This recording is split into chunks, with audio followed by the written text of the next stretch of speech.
மனோஜவம் மாருததுல்ய வேகம் ஜிதேந்திரியம் புத்திமதாம் வரிஷ்டம் வாதாத்மஜம் வானரயூத முக்கியம் ஸ்ரீராமதூதம் சிரசா நமாமி. Majestic astrological centre YouTube சேனல்லையே உங்களை பார்க்கல ரொம்ப சந்தோஷப்படுறோம். ஸோ இன்றைக்கி இந்த பதிவில் பார்த்திங்கன்னா மீன ராசிக்காரங்களுக்கு வருகின்ற 2026ஆம் ஆண்டினுடைய குரு பெயர்ச்சி என்ன மாதிரி பலன்களையும் பலாபலன்களையும் கொடுக்க இருக்கார் அப்படின்றது. பரிகாரங்கள் ஏதாவது செய்யணுமா, என்ன மாதிரியான பரிகாரங்கள் செய்யும்பொழுது என்ன பிரச்சனைகள் தீரும் அப்படின்றது தான் இந்த காணொலியில் நம்ம பார்க்க போகிறோம். ஸோ மீனம் ராசிக்கு உரியவர் குரு பகவான். ஸோ மீன ராசிக்கு உரியவர் குரு பகவான். அப்போ ராசி அதிபதி அப்படின்றவர் உச்சம் அடைகிறதுன்றது ரொம்ப நல்லதை செய்யும். ஓகேங்களா, ஒரு பாயிண்ட்டு. அடுத்து இந்த குரு பகவான் உச்சம் அடைஞ்சு இருக்கிற இடம் என்ன அப்படின்னு பார்த்திங்கன்னா 5ஆம் வீடு, பஞ்சமஸ்தானம் அப்படின்றது. அந்த பஞ்சமஸ்தானம் 5ன்றது பார்த்திங்க அப்படின்னா பெரிய அளவிலான நற்பலன்களை கொடுக்கக்கூடிய ஒரு ஸ்தானம். ஆக அந்த ஸ்தானத்தில் குரு பகவான் லக்னாதிபதி உச்சமடையும் இந்த காலம் பார்த்திங்கன்னா பெரிய அளவில் நன்மை பெறக்கூடிய ராசிகளில் இந்த ராசியும் ஒன்று. ஸோ அதனால தான் அதிர்ஷ்ட குரு அப்படின்னு சொல்லி இந்த இடத்துல கோட் பண்ணியிருக்கோம். ஸோ இப்போ இங்கே பார்த்தீங்க அப்படின்னா இந்த சந்திர பகவான் குருவினுடைய பார்வையில் இருக்கிறார் அப்படின்றத பார்க்கணும்.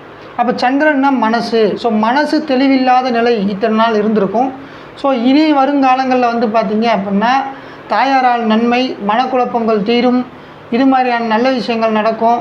அப்புறம் பார்த்தீங்க அப்படின்னா ஏதாச்சும் பிஸ்னஸ் புதுசாக தொடங்கலாமா அப்படின்னு எதிர்பார்க்கிற பெண்களாக இருந்தாலும் சரி, ஆண்களாக இருந்தாலும் சரி, பெரிய அளவில் பிஸ்னஸை தொடங்கலாம். இந்த வருடம் நடக்கின்ற இந்த குரு பயிற்சி உங்களுக்கு பெரிய அளவிலான நன்மைகளை கொடுக்க போகுது அப்படின்றத சொல்லுவோம். ஆக குரு பகவான் இந்த லக்னத்துக்கும் 10ஆம் வீட்டுக்கும் அதிபதி. அப்போ லக்னாதிபதி மதிப்பு மரியாதையை சொல்கிறவர், உடம்பு தேக ஆரோக்கியம் இதெல்லாம் சொல்கிறவர் லக்னாதிபதி. ஆக இந்த லக்னாதிபதி உச்சமடைகிறது நன்மை. அதே மாதிரி 10ஆம் அதிபதி அப்படின்னு சொல்கிறவர் பார்த்திங்கன்னா உச்சமடைகிறது, கர்மஸ்தானாதிபதி உச்சமடைகிறது அப்படின்றதும் பெரிய அளவில் நன்மைகளை தான் பார்த்திங்கன்னா அருள் இருக்குது இந்த மீனராசிக்காரங்களுக்கு அப்படின்றது. அடுத்து இந்த குரு பகவான் 5ஆம் இடத்துல இருக்கும்பொழுது பார்த்திங்கன்னா குரு நின்ற இடம் பால் அப்படின்னு சொல்லுவாங்க. ஆனால் இந்த இடத்துல பார்த்திங்க அப்படின்னா உச்சமடைகிறனால அது இவங்களுக்கு கிடையாது. ஸோ பெரிய அளவில் பிரச்சனையை கொடுக்க மாட்டாங்க அப்படின்றத பார்த்திங்கன்னா எதிர்பார்க்கலாம். அடுத்து இந்த குரு பகவான் அப்படின்றவர் பார்த்திங்க அப்படின்னா 5ஆம் இடத்துல இருந்து தன்னுடைய 5ஆம் பார்வையாக 9ஆம் வீட்டை பார்க்கிறார். 9ஆம் வீட்டை பார்க்குறதுன்றது மேலும் சிறப்பை கொடுக்கும் அப்படின்றோம். இந்த 9 அப்படின்றது என்னென்னா தந்தை வழி சொத்துக்கள், பூர்வீக சொத்துக்கள், பிதுர்ஸ்தானம் பலப்படுறது இதெல்லாம் பார்த்திங்கன்னா இந்த ஒரு வருஷத்தில் இருக்குது. ஸோ அப்பா பெட் ரெஸ்ட்டில் இருக்கார் அப்படின்னா அவங்களுக்கெல்லாம் இந்த வருடம் அப்படின்றது பார்த்திங்கன்னா நற்பலன்கள் உண்டாகி வீட்டுக்கு எப்பையும் போல் இருக்கிறதுக்கு உண்டான வாய்ப்பு கூறுகள் அதிகமாக இருக்குது அப்படின்றோம். அதே மாதிரி வெளிநாடு சென்று படிக்கணும் அல்லது வெளிநாட்டில் தொழில் பார்க்குறதுக்காக நம்ம வேலைக்கு போகணும், ஜாபுக்காக போகணும் அப்படின்னு எதிர்பார்க்கின்ற மீனராசிக்காரர்கள், மீன லக்னத்துக்காரங்களுக்கு இந்த ஒரு வருடம் அப்படின்றது பார்த்திங்கன்னா பெரிய அளவில் நன்மையை கொடுக்கும் அப்படின்னு சொல்கிறோம். ஸோ இந்த குரு பகவான் பஞ்சமஸ்தானத்திலிருந்து தன்னுடைய 5ஆம் பார்வை 9ஆம் வீட்டை பார்ப்பதால் இவ்வளவு நற்பலன்கள் இருக்குது. அதே மாதிரி குலதெய்வ வழிபாடு அப்படின்றது ரொம்ப எடுக்க வேண்டி இருக்கும். ஸோ அப்படி எடுக்கும் பொழுது உங்கள் சுயஜாதகத்தில் ஏதாவது பிரச்சனை இருந்தாலும் இங்கே சொன்ன நற்பலன்கள் அதிகமாக பெறணும்னா அந்த குலதெய்வ வழிபாடை நம்ம பண்ணணும் அப்படின்றோம். ஸோ 9ன்றது குலதெய்வம். ஸோ குலதெய்வத்தை குரு பகவான் லக்னாதிபதி பார்க்கும் பொழுது பஞ்சமஸ்தானத்திலிருந்து பார்க்கும் பொழுது இந்த குலதெய்வ கோயிலில் பார்த்திங்கன்னா ரெனோவேஷன் ஒர்க் பண்ணுறது, இல்லை கோயிலை டெவலப் பண்ணுறதுக்கு ஏதாச்சும் பில்டிங்ஸ் புதுசாக கட்டுறது, இது மாதிரியான விஷயங்கள்லாம் நடக்க வாய்ப்பு இருக்குது அப்படின்றது சொல்கிறோம். அடுத்தபடியாக பார்த்திங்கன்னா இந்த குரு பகவான் அப்படின்றது 5ஆம் வீடு கொள்ளும்போது இந்த உங்களுக்கும் இந்த டிவைனிட்டிக்கும் இருக்கின்ற அந்த இணக்கம் அப்படின்றது இன்னும் அதிகமாகும். ஸோ மீன ராசிக்காரங்க இவ்வளோ நாள் கோயிலுக்கு போனோம்னா தடைப்பட்டு இருந்தது, அது இதுன்னு அந்த மாதிரி இருக்கிறதெல்லாம் நிவர்த்தியாகி நினச்ச இடத்துக்கு கோயிலுக்கு போயிட்டு வருது. அதே மாதிரி காசி, ராமேஸ்வரம் போன்ற புனித ஸ்தலங்களுக்கு போயிட்டு வர்றது அப்படின்றது இந்த ஒரு வருட காலங்களில் கண்டிப்பாக நடக்கும். ஏன்னா நீர் ராசியை பார்க்கிறார் குரு பகவான். இது 9ஆம் வீடாகவும் உங்களுக்கு இருக்கிறதுனால பார்த்திங்கன்னா பரிகாரத்துக்காக வேண்டியோ அல்லது தர்ப்பணம் பண்ணுறதுக்காக வேண்டியோ நீங்கள் வந்து ராமேஸ்வரம் போய் பண்ணுறது, அப்புறம் வந்து பார்த்திங்கன்னா தீர்த்த யாத்திரைகள் செல்வது, தூர தேச பயணங்கள் பண்ணுறது நன்மைகள் கொடுக்கும். ஸோ சாமியை கும்பிடணும், இஸ்கான் டெம்பிளுக்கே போய் கும்பிட்றேன், அப்புறம் வந்து புத்தரை கும்பிடணும், ஸோ அவர் இருக்கிற இடத்துக்கே போய் கும்பிட்றேன், இந்த மாதிரியான விஷயங்கள் எல்லாம் வந்து பார்த்திங்கன்னா இந்த காலகட்டத்தில் அமோகமாக இருக்குது. அதனால் நன்மைகளும் பெற போகிறீங்க அப்படின்றத இந்த இடத்துல சொல்ல வர்றோம். அடுத்தபடியாக குரு பகவான் தன்னுடைய 7ஆம் பார்வையாக லாபஸ்தானத்தை பார்க்கிறார். ஸோ அதிர்ஷ்ட குருவாக இருக்கிறதே ஒரு ப்ளஸ்ஸுங்கிறோம். அவர் குரு பார்க்க கோடி நன்மை அப்படின்றோம். ஆக இதை கனெக்ட் பண்ணி பார்க்கும்பொழுது வந்து பார்த்திங்கன்னா 11ஆம் வீடு பலப்படுது. 11ஆம் வீடு அங்காளி பங்காளிங்களுக்கு இருக்கிற பிரச்சனைகள் இருந்தால் சரியாகும். இல்லை எதுவும் பிரச்சனைலாம் இல்லைன்னா இன்னும் இணக்கமான சூழல்கள் வர்றதுக்கான வாய்ப்புகள் அதிகம் அப்படின்றத சொல்கிறோம்.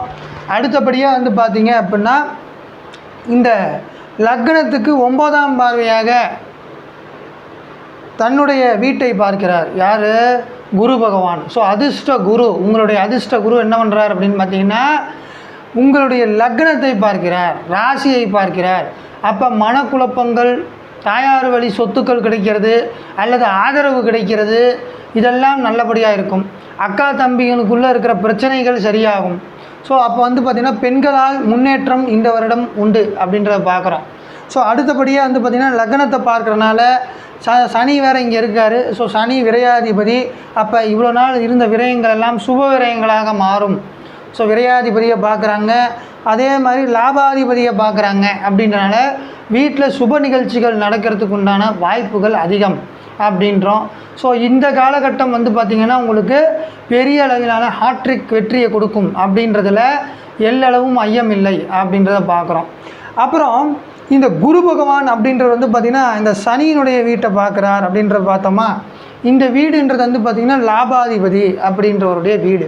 அட் தி சேம் டைம் லாபாதிபதியும் சனி பகவானையும் குரு பகவான் பார்க்கிறார் அப்படின்றோம். ஆக இந்த காலகட்டத்தில் வந்து பார்த்திங்கன்னா லாபங்கள், நின்றுருந்த காசு திரும்ப வர்றது, எதிர்பார்த்த இடத்துல காசு வர்றது, உங்களுக்கு மனதைரியம் கூடுறது, மனதைரிய லாபம், அப்புறம் பண லாபம், அப்புறம் வந்து மாரல் சப்போர்ட் அதிகமாகிறது. ஸோ இந்த மாதிரி மன நிறைவுலேருந்து எல்லா வகையிலும் லாபங்களை கொடுக்க இருக்கார்.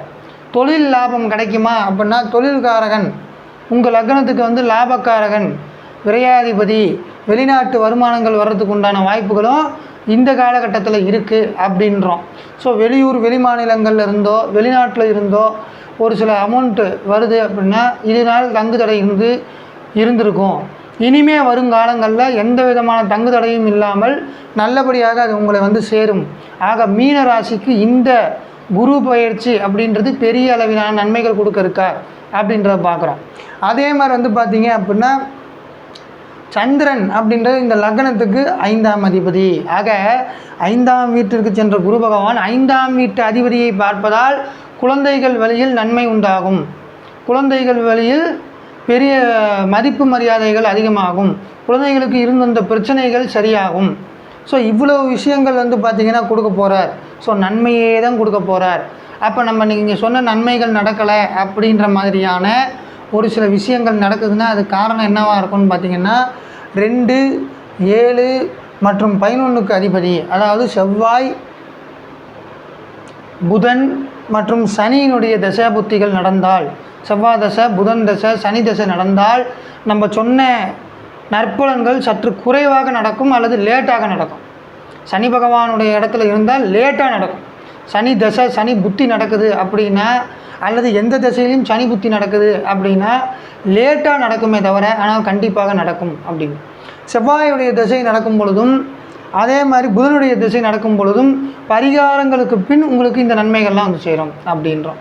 அப்போ என்ன மாதிரியான பரிகாரங்கள் செய்யணும் அப்படின்னு பார்த்தீங்க அப்படின்னா, இந்த ராசிக்காரங்க முதல்ல குரு பகவான் 5வது வீட்டில் இருக்கிறது நல்லது. இருந்தாலும் கூட அது அவரால் கொடுக்க முடியாத சூழல்கள் உங்களுடைய ஜாதகப்படி இருக்குது அப்படின்னா அங்கேருந்து நம்ம வெளியே வரணும் அப்படின்னா வந்து பார்த்திங்கன்னா ஆலங்குடி, திருவிடைமருதூர் போயிட்டு இந்த மீனராசிக்காரங்க அங்கே வந்து பரிகாரம் முடிச்சுட்டு வரணும். அப்போ பண்ணும்பொழுது வந்து பார்த்திங்கன்னா குருவினுடைய அனுக்கிரகம் இன்னும் அதிகமாக கிடைக்கும்.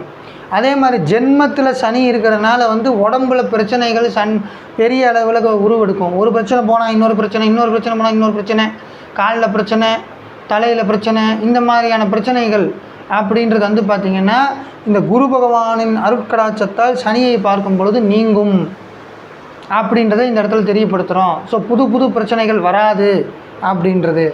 அடுத்தபடியாக வந்து பார்த்திங்க அப்படின்னா இவர்களுக்கு லக்னத்துக்கு 9ஆம் வீட்டை பார்க்கறதால் நீங்கள் என்ன பண்ணணும்னா திருச்செந்தூரில் இருக்கிற முருகப்பெருமானை கும்பிட்டு வரணும். ஸோ செவ்வாய்க்கிழமைகள்லையோ வியாழக்கிழமைகள்லையோ திருச்செந்தூர் முருகன் வழிபாடு செய்கிறது ரொம்ப நல்லது. எங்களால் போக முடியாது திருச்செந்தூர் வரைக்கும்லாம் அப்படின்னீங்கன்னா திருச்செந்தூர் முருகனுடைய திருவுருவ படத்தை ஃபோட்டோவை வந்து பார்த்தீங்க அப்படின்னா வீட்டில் வச்சு கும்பிடணும் அப்படின்றத சொல்கிறோம். ஓகேங்களா? அடுத்தபடியாக வந்து பார்த்தீங்க அப்படின்னா குரு பகவான் லக்னத்தை பார்ப்பதால் இந்த இடத்துல என்ன லக்னத்தில் பார்க்குறதுனால நல்லதை கொடுக்கணும், இங்கே வந்து நல்லதை கொடுப்பார். ஆனால் சனி பகவான் இங்கே இருக்கிறனால கொஞ்சம் பிரச்சனை. அப்போ வந்து பார்த்தீங்க அப்படின்னா விநாயகர் வழிபாடு, ஆஞ்சநேயர் வழிபாடு, இந்த வழிபாடு பண்ணும்போது உடல் உழைப்பில் இருந்தாலும் ரெகக்னேஷன் கிடைக்கல, நம்ம கொடுக்குற இன்புட்டுக்கு தகுந்த அவுட்புட்டு வரல, ரிசல்ட் வரல அப்படின்றவங்க, ஸோ அப்போ வந்து பார்த்திங்கன்னா உடம்பில் ஒரு சில வியாதிகள் இருக்குது, அது சரியாகணும் அப்படின்னு நினைக்கிறவங்கெல்லாம் சுந்தரகாண்டம் படிக்கிறது, ஆஞ்சநேயர் வழிபாடு, விநாயகர் வழிபாடு இதெல்லாம் தொடர்ந்து செய்ய செய்ய செய்ய செய்ய உங்களுக்கு நன்மைகள் கொடுக்கும் அப்படின்றோம். ஆக இந்த குலதெய்வ வழிபாட்டை விட்டுறாதீங்க. இந்த வாட்டி கண்டிப்பாக குலதெய்வ வழிபாட்டுக்கு போயிட்டு வாங்க. விநாயகர் வழிபாடு, ஆஞ்சநேயர் வழிபாடு, அப்புறம் வந்து பார்த்திங்க அப்படின்னா திருச்செந்தூர் முருகன் வழிபாடு வியாழக்கிழமைகள்லையோ அல்லது செவ்வாய்க்கிழமைகள்லையோ பண்ணும் பொழுது பெரிய அளவிலான லாபம், இப்போ நம்ம சொன்ன எல்லா நற்பலன்களையும் அடைஞ்சி நல்லபடியாக இந்த ஒரு குரு பயிற்சியை கடப்பீங்க அப்படின்னு நாங்கள் நம்புகிறோம். ஸோ உங்களிடமிருந்து விடைபெறுவது உங்கள் அன்பு பாலஜோதிடர் மெஜஸ்டிக் எஸ் கார்த்திக் ராஜா. நன்றி, வணக்கம்.